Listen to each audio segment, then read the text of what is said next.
아니요. 비장애들 다 타니까 출발.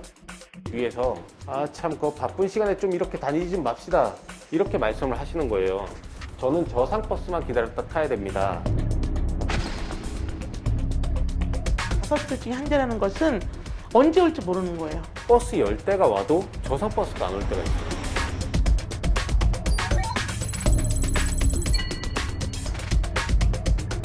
예상이 없다는 것은 장애인들의 이동권을 보장하지 않겠다고 하는 거예요. 지난 2005년 교통약자의 이동권을 보장하는 법안이 제정됐습니다. 무려 17년이 됐는데요. 교통약자의 이동권 잘 지켜지고 있을까요? 직접 휠체어를 타고 버스를 탑승해 보겠습니다.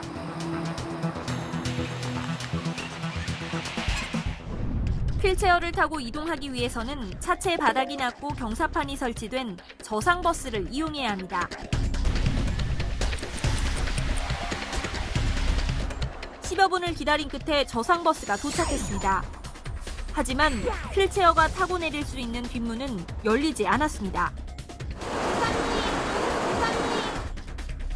버스 정류장 시설 역시 배려가 없었습니다.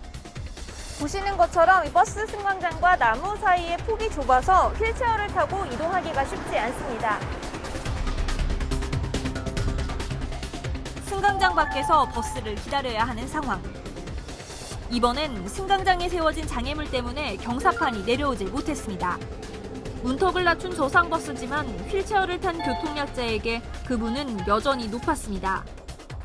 고양시의 경우 휠체어 탑승객의 불편함을 없애기 위해 일부 정류장에 저상버스 전용 탑승장을 설치했습니다. 하지만 불편함은 마찬가지. 여기가 이제 무장애 정류장인데요. 사람들이 많이 있으면은 오히려 시야 확보가 너무 안 돼요. 여기 전광판이 있지만 사람들이 아까도 이제 여기까지 다 서 있었잖아요.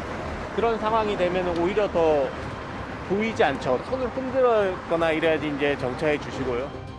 일반 승강장이랑 크게 차이가 없는 거 아니에요? 일단 대기하는 공간을 마련해 주신 거죠.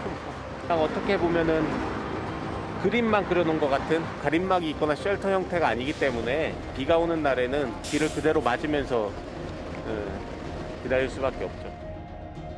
힘들게 버스에 탑승했지만 또 다른 문제가 발생합니다. 여기 안전공기는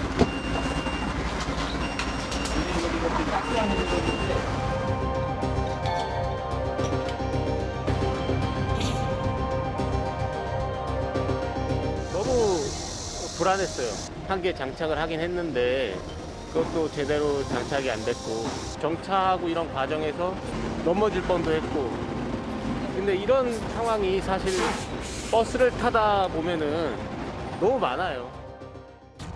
하지만 이 같은 불편함 속에서도 저상버스를 탈 수 있다면 그나마 상황이 나은 편입니다. 저상버스를 탈 수 없는 경우가 더 많기 때문입니다. 앞서 정부는 올해까지 전국의 저상버스 보급률을 42%까지 올리겠다는 계획을 밝혔습니다. 하지만 지난해 말 기준 전국의 저상버스 보급률은 27.8%, 버스 10대 중 3대꼴입니다. 경기도의 상황은 더 좋지 않습니다. 보급률은 14.1%로 전국 최하위권에 그쳤습니다.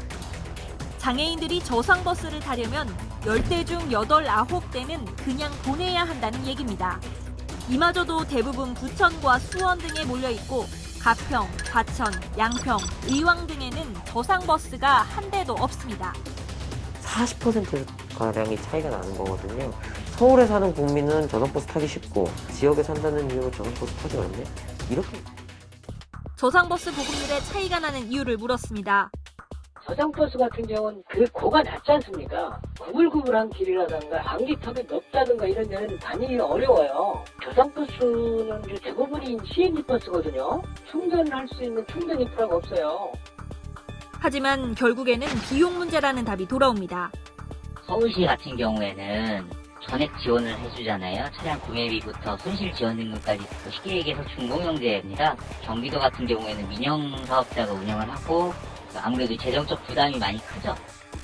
일반 버스보다 저상버스는 1억 원가량이 더 비싸 민간버스 사업자가 자발적으로 구매하긴 어려운 구조입니다. 결국 이 같은 차액에 대해 중앙과 지방정부의 예산이 들어가야 하는데 저상버스 보급률이 낮은 이유에 대해 국토부는 지자체가 적극적으로 자체 예산을 들이지 않는다고 지적했고, 저는 지자체 수요를 근거로 해가지고 예산 요구를 하는데요. 100%다 국회에서 반영이 안 돼요. 지방들랑 국회하고 매칭을 하다 보니까 재정이 좀 열악한 지자체라든가 관심도가 좀 떨어지는 지자체에서는 수요를 좀 적을 수 있죠. 경기도는 중앙정부에서 충분한 예산 지원이 나오지 않는다고 답했습니다. 워낙 비싸고 그러니까 복고 보조금이랑 병행이 돼야 되거든요. 지방비만 갖고 있는 게 또 안 돼요. 정부의 보조금 같은 게 절실하거든요. 도비를 매칭해가지고 받는 거여가지고 도비만 가지고 저희가 시비를 추가해서 한다던가 뭐 그렇게까지는 저상버스 진행을 안 하는 걸로 알고 있어요.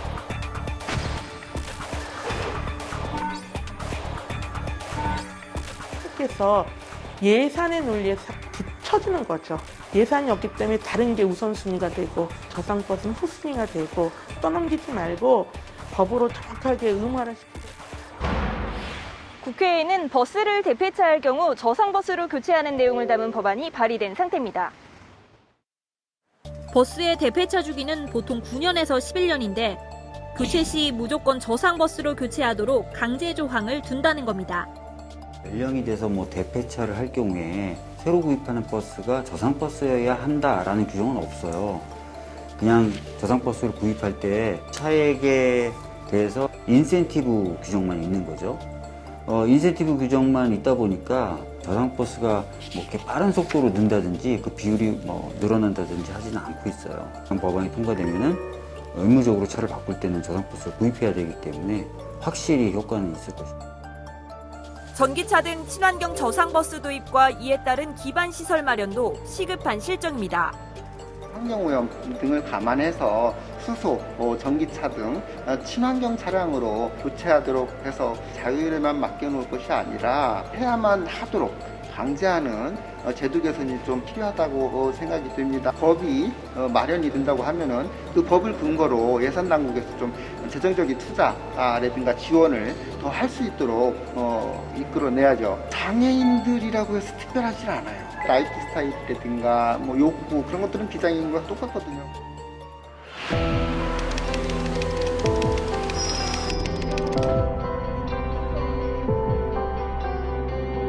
저상버스는 대중교통수단이에요. 시민이면 누구나 목적지까지 안전하게 이동할 수 있어야 되는 그런 교통수단이 있거든요. 장애인들은 국가가 자꾸 배제를 하고 있어요. 특별한 걸 원하는 것이 아니라 평범한 것을 좀 보장받을 수 있게 했으면 좋겠습니다. 이슈 탕탕탕 지혜롬입니다.